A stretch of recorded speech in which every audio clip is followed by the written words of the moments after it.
If you're into playoff appearances and championships, the Iowa season is over. The Hawkeye season was actually over before today's game against Northwestern. Welcome into the Voice of College Football. We appreciate you stopping by for the best in discussion, debate, and analysis. Final score from Kinnick. Iowa wins 40-14 over the Wildcats. We delve into this one for a few different reasons. Brendan Sullivan, Cade McNamara, that's been the quarterback battle during the offseason, of course. Sullivan with the opportunity to play against his former teammates at Northwestern. We didn't know if that would occur today. Cade McNamara was named the starter out of camp. He has held on to that position regardless of his poor play at times, marginal play at other times, his exceptional play never. Cade McNamara has not been a good quarterback this season. He's been one of the worst in the Big Ten. However, Kirk Ferentz has continued to play him despite Sullivan having a year of eligibility that Cade McNamara does not have. Therefore, you could be developing your quarterback for 2025. You also have a quarterback that, by all indications, given by offensive coordinator Tim Lester during August camp, was performing better than Cade McNamara. And also, you have a mobile quarterback, a dimension that Cade McNamara does not have. Also, we want to track the exploits and pursuits of one Kaleb Johnson, who is number 2 in the nation in rushing, entering this weekend. Seth Anderson showed up in this game. Of course, he has had injury issues and laid out with a beautiful catch, and that is the 2024 long passing play for the Iowa offense, and Cade McNamara made a nice throw on that one, but it was Seth Anderson's separation downfield and laying out again for this football. And Cade McNamara, to his credit, looked good, especially on the first drive of the ball game. On the defensive side, of note, Sebastian Castro, one of the great leaders and playmakers on the defensive side, back. He was sorely missed against Michigan State, the shocker of the Big Ten schedule thus far, as Iowa lost by 12 points at East Lansing and gave up 468 yards of total offense. There was a roughing the passer call against Northwestern early in the ball game that wiped out a Cade McNamara interception. That was a horrendous call. Bad call, not a late hit. I understand why they called it, because he put some of his weight on McNamara as he landed. I think that's a bad ruling. I think that's a bad rule in and of itself, but it was also poorly applied in this case. All right, Quinn Schulte, he himself had an interception in this game. Jack Lausch made a late throw over the middle, and that set up Iowa at the Northwestern 26-yard line. But Northwestern came back with a pick six of Cade McNamara, courtesy Darren Johnson. This was a competitive game despite the final score early. Iowa clearly the better team, more dominant team, and they put on the defense as you would expect against a woeful Northwestern offense.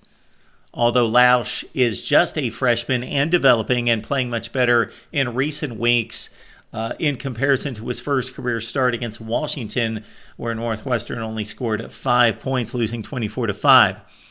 So McNamara throws the interception, and then there was some speculation during the broadcast as to whether he was hurt, but there was no physical indication of this, as McNamara was on the sideline for the rest of the game after completing, 7 of 13 for 73 yards and 2 would-be interceptions, one wiped out because of the roughing the passer. So Sullivan enters the game, 8 minutes left in the second quarter, and the Iowa offense performed substantially better, decidedly better. Let's not say it was a prolific performance from there on out.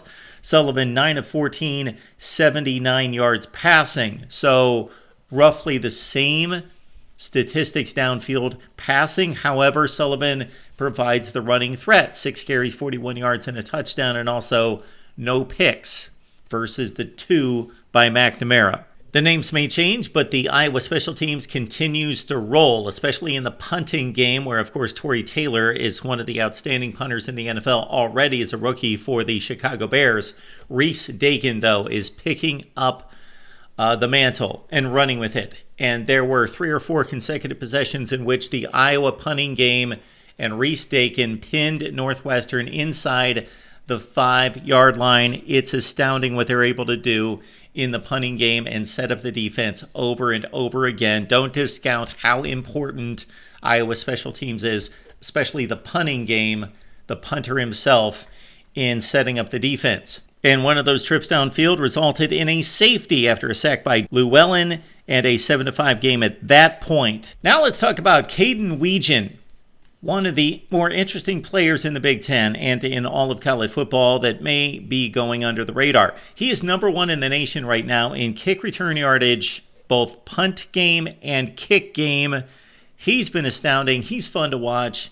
And, of course, he's a factor in the special teams elite status of Iowa football again here in 2024. Now let's focus our attention on the star of the show and the star of the team, the second leading rusher in the nation entering the weekend, also number 2 after Ashton Jeanty of Boise State, ran for 128 yards against UNLV, widening his lead by 19 yards over Kaleb Johnson. 14 carries, 109 yards, but off to a slow start in this one. First drive, -3 in the first carry. Then a run for 5, a run for no gain, a loss of 2, a run for 2, a gain of 3 on the next carry, a run for a -1 yard. Kaleb Johnson's first 7 carries netted 5 yards. Therefore, his last 7 carries, he only got 7 more carries, but they netted 104 yards, and especially that touchdown run that made it 12-7. That was a thing of beauty as he bounced off would-be tacklers and made his way into the end zone. Kaleb Johnson with another outstanding effort as Iowa wins it. And Kirk Ferentz actually did go for it on 4th down in his own territory to boot, with Brendan Sullivan running the football for a first down. And Iowa exploded on offense with 40 points. Next up for the Hawkeyes, a date against Wisconsin. The Badgers playing good football. We'll see how they fare tonight against Penn State. And then, of course, Northwestern now at 3-5. They will try to separate themselves from the very bottom of the Big Ten by taking on Purdue in Week 10. Your thoughts about Kaleb Johnson, Brendan Sullivan, Cade McNamara, the Iowa Hawkeyes, and Northwestern, if you will, right here at the Voice of College Football.